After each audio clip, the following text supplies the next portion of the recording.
Selamat pagi Ibu. Perkenalkan, nama saya Askin C. Kalitamburu, NIM 2320001. Akan menentukan jenis tumbuhan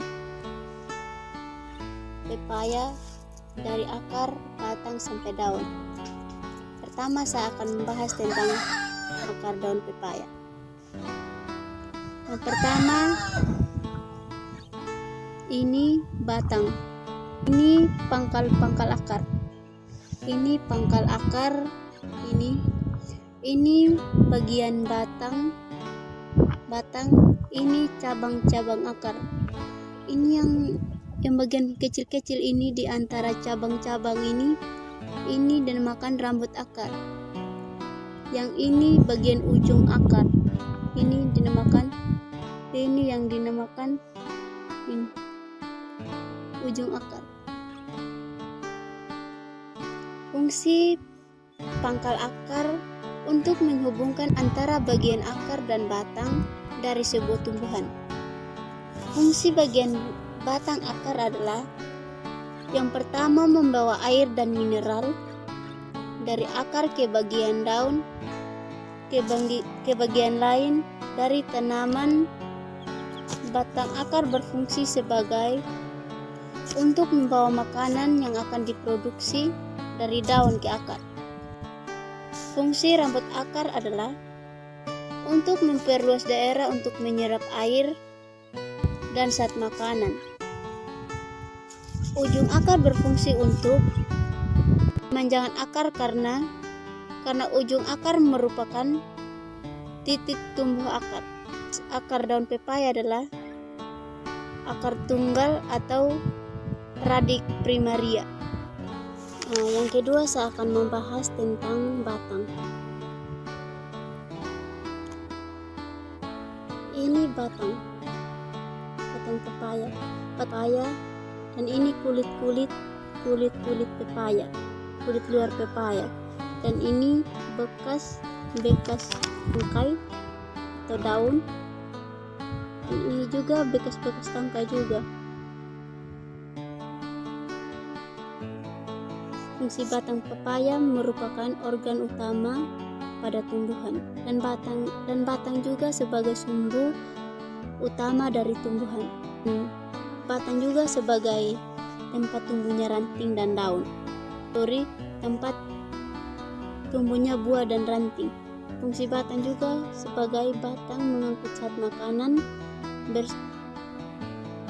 Batang pepaya berbentuk silinder dengan diameter 30-40 cm,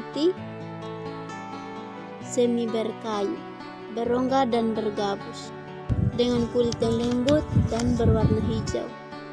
Permukaan batang dipenuhi bekas-bekas tangkai. Jenis tumbuhan batang pepaya dikotil. Ada tumbuhan batang pepaya tegak lurus dan percabangan monopodial karena batang selalu tampak dan memiliki satuan sumbu batang. Yang ketiga, saya akan membahas fungsi dan bagian-bagian daun serta bentuk dan daun, termasuk daun lengkap atau tidak lengkap. Pertama, saya akan membahas tentang ujung daun.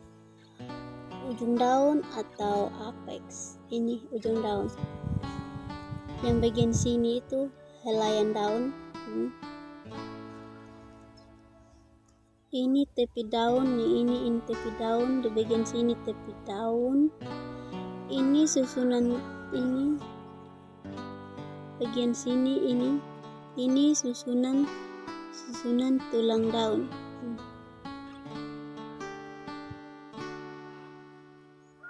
Ini pangkal, ini daun, ini pangkal daun, dan ini tangkai daun di sini. Dan ini tulang-tulang daun, ini tulang-tulang daun ini yang ada di tangkai daun. Ini tulang-tulang daun. Fungsi dari ujung daun sebagai tempat keluarnya air melalui lubang yang dikenal dengan hidroda. Lubang daun merupakan keluarnya air dari hasil gutasi, peristiwa yang terjadi saat tumbuhan berada di lingkungan yang lembab. Pangkal daun berfungsi sebagai untuk melindungi dan memperkuat dan memperkokoh daun sebagai tempat daun untuk mengelola zat makanan yang dia miliki. Susunan tulang daun berfungsi sebagai penguat daun, membentuk struktur helaian daun, merupakan transport yang berhubungan dengan sistem pada tumbuhan pada bagian helaian daun. Daun pepaya tidak termasuk daun lengkap karena tidak memiliki upih daun atau vagina, tetapi daun pepaya hanya memiliki ujung daun, tepi daun, tangkai daun, dan susunan tulang daun. Jadi daun pepaya tidak termasuk daun lengkap. Bentuk daun pepaya itu membulat tapi menjari. Ini daun pepaya termasuk daun, bentuk dia itu menjari.